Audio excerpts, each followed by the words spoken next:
George Russell. He came to a club I was working at in New York City in the Village years ago, 1960, I guess 1960.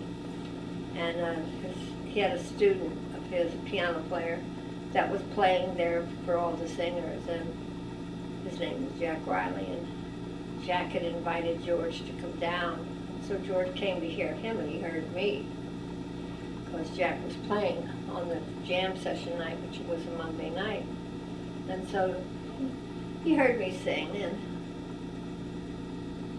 and he said, "Where do you come from to sing like that?" And I told him, you know, I originally come from the coal mines of Pennsylvania. He said, "I'd like to see where that is." So I took George back there to Pennsylvania. My grandmother was still alive. And we went up to the beer garden. We were all drinking at the time. And this old coal miner, my grandmother said, "Oh, we're so-and-so and so-and-so," and making us out like we were big shots. Well, George Russell was a big shot in jazz. I mean, he's a genius as far as I'm concerned. And my grandmother was kind of bragging us up, you know. So this old miner, out-of-work miner at the bar said, "Do you still sing 'You Are My Sunshine'?"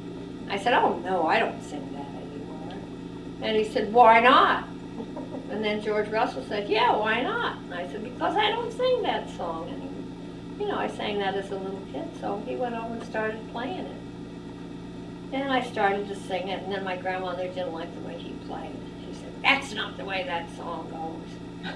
So she sat down and she pushed him off the piano bench. Out of tune, very out of tune, old upright piano.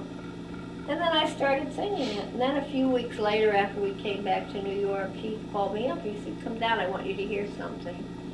So I went down, and he played this beautiful introduction, 12-minute kind of like introduction. It was, you know, but it was all part of the arrangement. Said he played this whole thing, and then he stopped. He said, "Okay, sing." I said, "Sing what?" He said, "Sing 'You Are My Sunshine.'" I said, "Are you kidding?" He said, "No." I said, "Oh, okay." So I sang "You Are My Sunshine."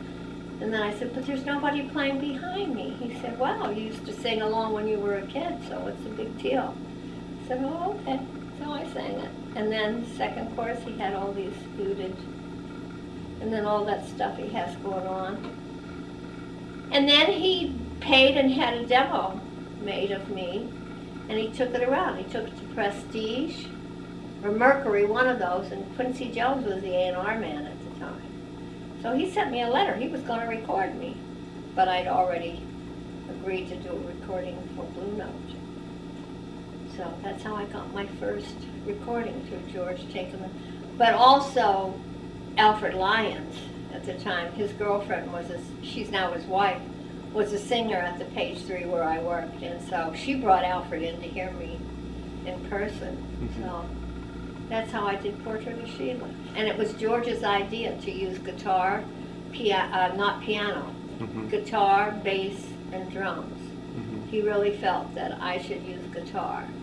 And I wasn't for it, because I'd never sung with a guitar before.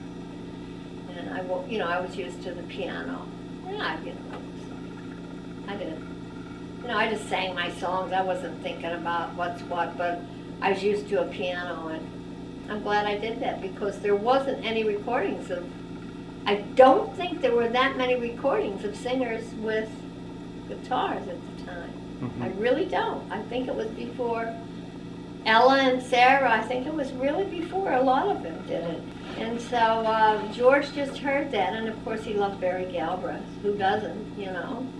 And that's what happened.